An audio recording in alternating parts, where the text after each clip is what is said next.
Hi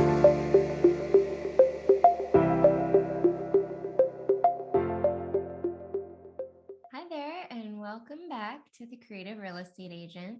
I am your host, Anastasia Forrest, broker associate with eXp Realty and creative person. This is episode number 20. Yeah, so I've been trying to do this episode for a couple weeks now. Um, and this episode's going to be called When Life Goes Crazy. And that's kind of basically what's happened over the past couple weeks. Um, Meg Nordman was my most recent guest, and she was here at the beginning of the month for episode 19. And then the next week, I was supposed to have a different guest um, who canceled, a couple days beforehand. And I still intended to make the show, and I had ideas that I was going to talk about, and I was planning to do it, but my it just every things have been really, really crazy. So um, I tried to get to it last week, but I just didn't get around to it. My daughter is in Turkey. Her dad is from Turkey, and so she's been over there. And I was getting ready to. I was helping her get ready to go and spending time with her and getting a bunch of other stuff done. And anyway, sometimes life just does get crazy. And then this past week, today I actually was supposed to have a really cool lady on the show. Her name is Sharon Ross. She's actually a real estate agent in a different part of Florida, south of where I'm located, and I'm in St. Augustine. I can't remember the name of the city, but she's south of me, and she is a in a chick rock band, like really cool. They do really cool music. She's been doing this for, I mean, the music thing for I think over 20 or 30 years, a really long time. Um, and then she now does real estate, but she still, of course, it was put on hold with COVID, but she still travels with the band and they go play shows, and it's really cool. It's really cool. So she was actually like a perfect fit for the show. And I met her because she sent me a referral here, somebody in St. Augustine that needed help finding a house. And so I worked with her, the person she sent me, and she's awesome. And I definitely want to get her on the show. So we will do that in the future. But this week went 100% crazy for me.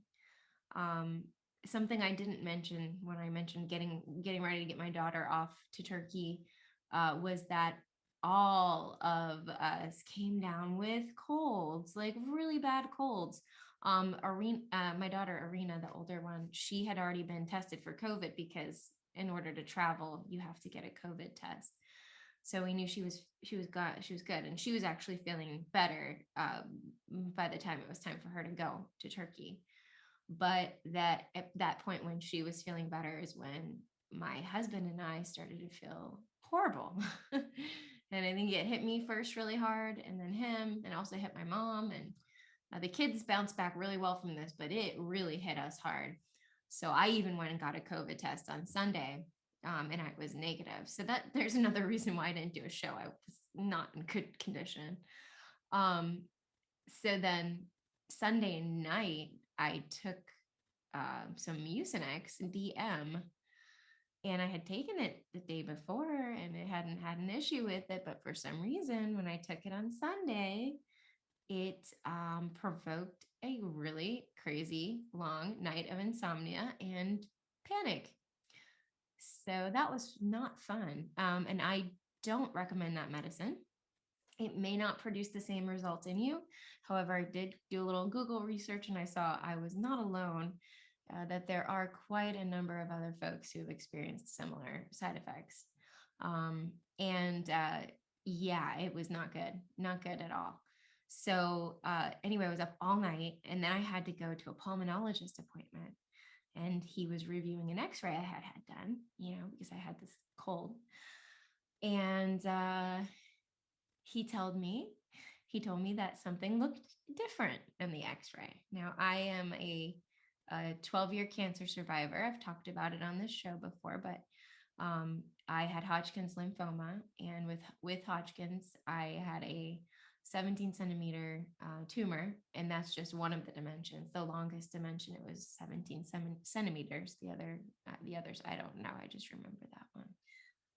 And so even though chemotherapy put me into remission after 2 cycles of that, it did not remove all of the tumor.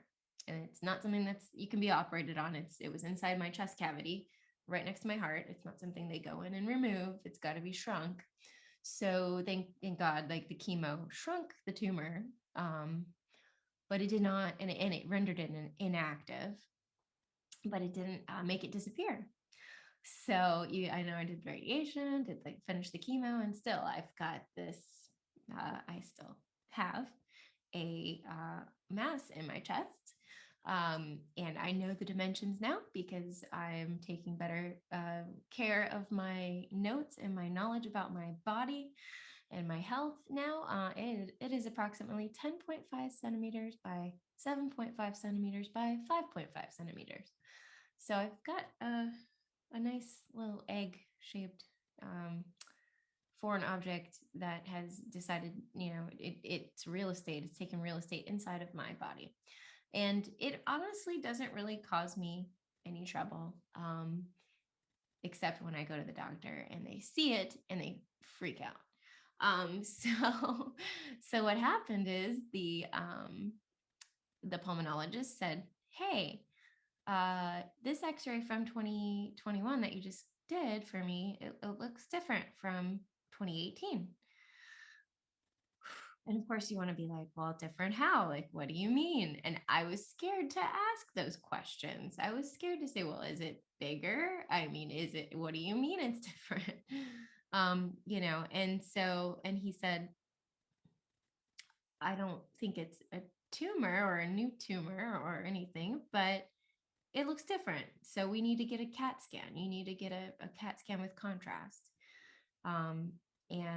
So yeah, so that surprised me. The kind of cancer I have is not one that is expected to ever come back. After 5 years, actually, they consider if you've been in remission from Hodgkin's for 5 years, they consider you cured. And they don't worry about you, as much. I mean, I still follow up with my oncologist. I go to a yearly appointment, which actually this past time they said 2 years is fine, but they don't do chest x-rays anymore, really, to surveil, any kind of, the surveillance is just blood tests at this point. And I have to still check up on other things just because of potential secondary effects down the road, long-term effects. Like I have to do mammograms. I have to check my heart. I have to go to cardiology appointments, et cetera, et cetera. Anyway, so of course I was freaked out. I already not slept. It was already like coming off of this crazy like panic attack from this cold medicine. And he tells me that. And my husband was with me, thank goodness. I mean, I had moral support, but yeah, it freaked me out. And the earliest I could get a CAT scan scheduled was Friday. So this was Monday, and I had to wait till today to get it. And it was really one of the hardest weeks of my life. And honestly, the hardest part about it was the anxiety I felt. I also felt all kinds of emotions, as you can imagine. Although rationally I could tell myself the chances of this being something is really small, but I had all these. It didn't matter. Like when it was time to go to sleep, close my eyes, my subconscious would just go nuts, and I had all these kind of like visions of what it could be and what I don't know. I don't even want to go into it because why dwell on that, right? But needless to say, I was a wreck. I was definitely like not in the best state of mind this week. And but I'm here and I don't want to stop doing my podcast, and I don't want to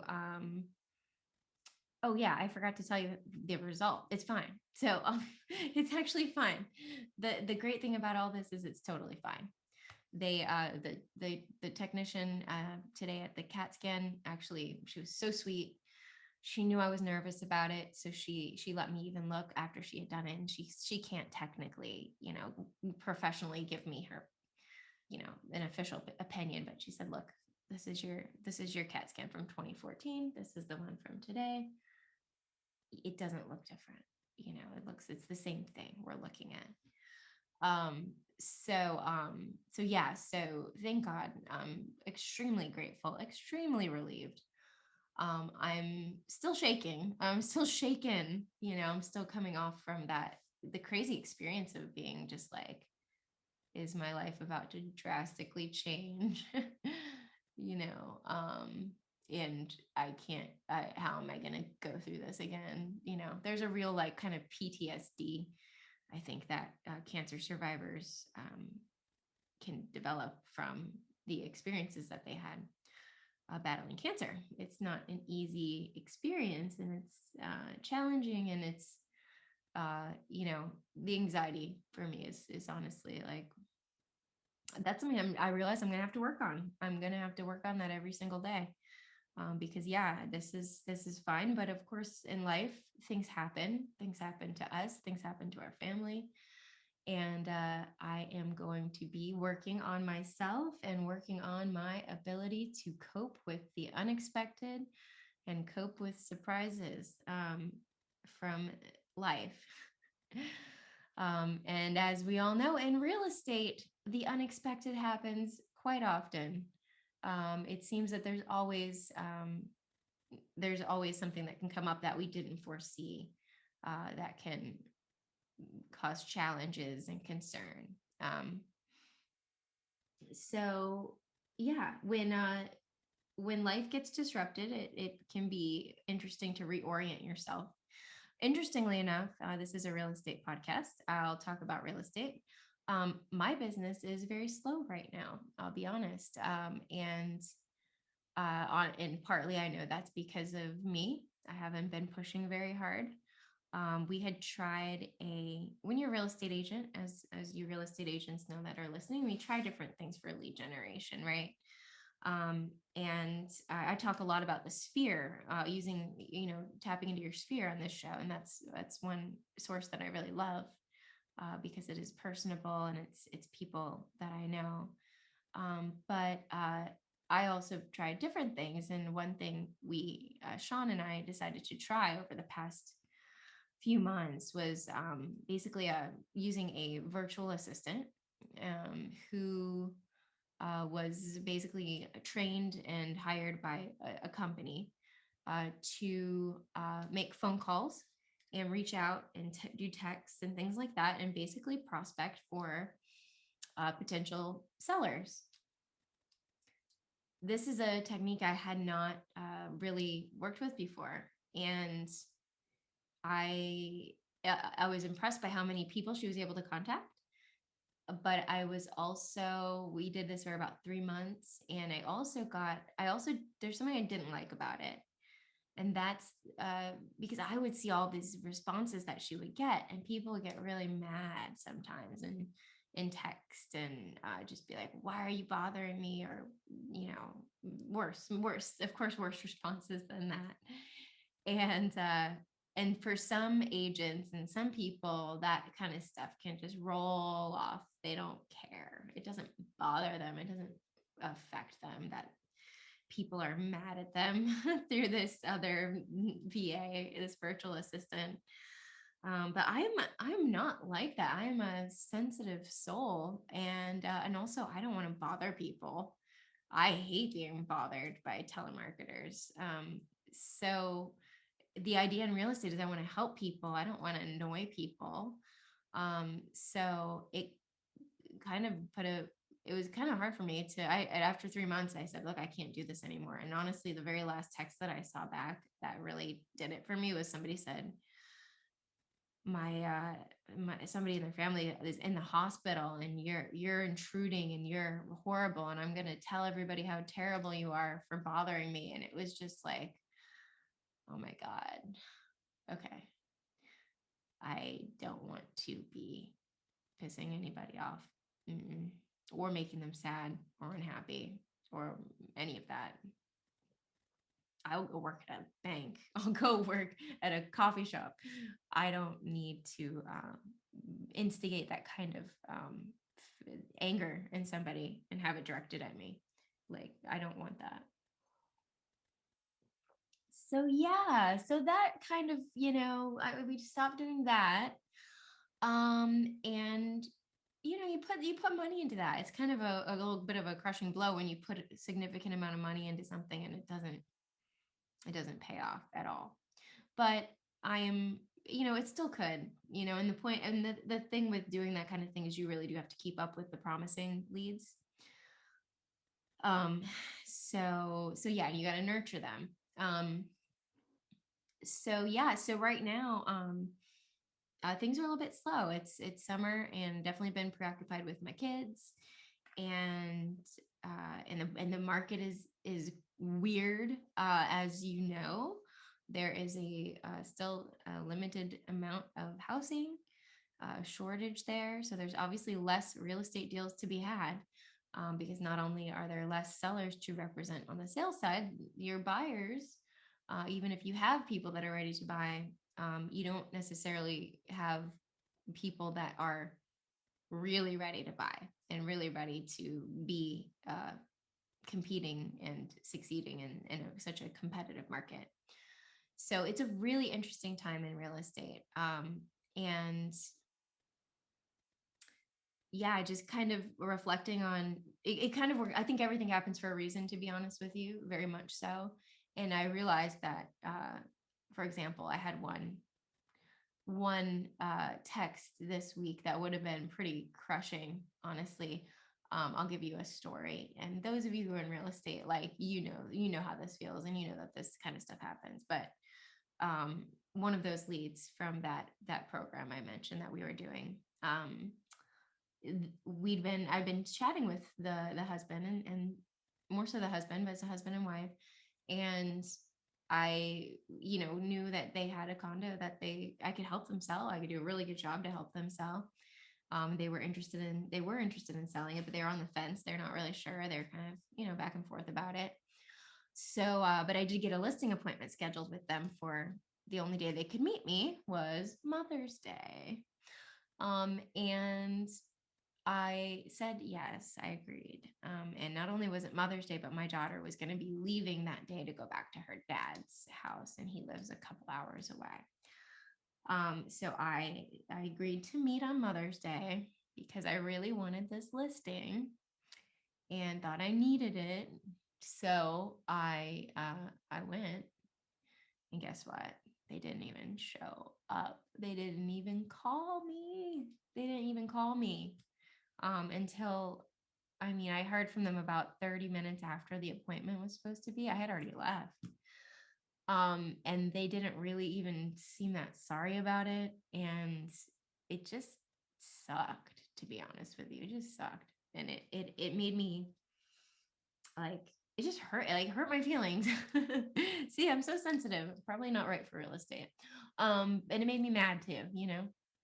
So, but I didn't express that to them. They're still a potential client. Of course, I'm not going to really make them feel guilty or something. But it taught me I need to be more assertive in the future and really confirm that we are good for this time. It's not kind of like, oh, I'll see you when I see you. No, my time is valuable, and I have a life and I have a family. And um, even though I would like to work for you, I'm not going to beg for your job, for you to hire me. And so just to finish this story, um, I got it. I kept up with them, and they're still on the fence. And I get a text this week saying, "Hey, I just want to let you know we decided to list with our friend. No hard feelings. We like you. We're just trying to help her out." And it was just like I don't know. Obviously had bigger things on my mind than that anyway. Like I was worried worried that I might have cancer again. So I didn't let it get to me too much. But that's the kind of stuff that really is hard to deal with in this business, I think. But I mean, you obviously have to be resilient, and kind of roll with the punches, because there are punches. Um, so so yeah, so that's kind of, I've had a couple. I mean, honestly, like we had a really good sale like last month, which was wonderful. And it went really pretty well overall. Um, but honestly, things are a little slow right now. I'll just be honest about that. And these times do happen in this business. It's happened to me before. It'll happen again. Um, yeah, and I usually start thinking about if I should pursue another career or go back to school, or my wheels start spinning.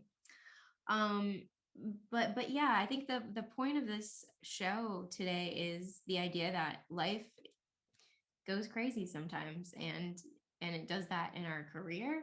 Sometimes we have more business than we know what to do with. Sometimes we don't have as much as we might need or want. Um, um, but also sometimes those times match with what's going on in your life. Like, I mean, this week was very distracting. I was very distracted by my health concerns. So um, there's an ebb and flow to everything. And I truly, truly believe that everything happens for a reason, even if we don't understand it.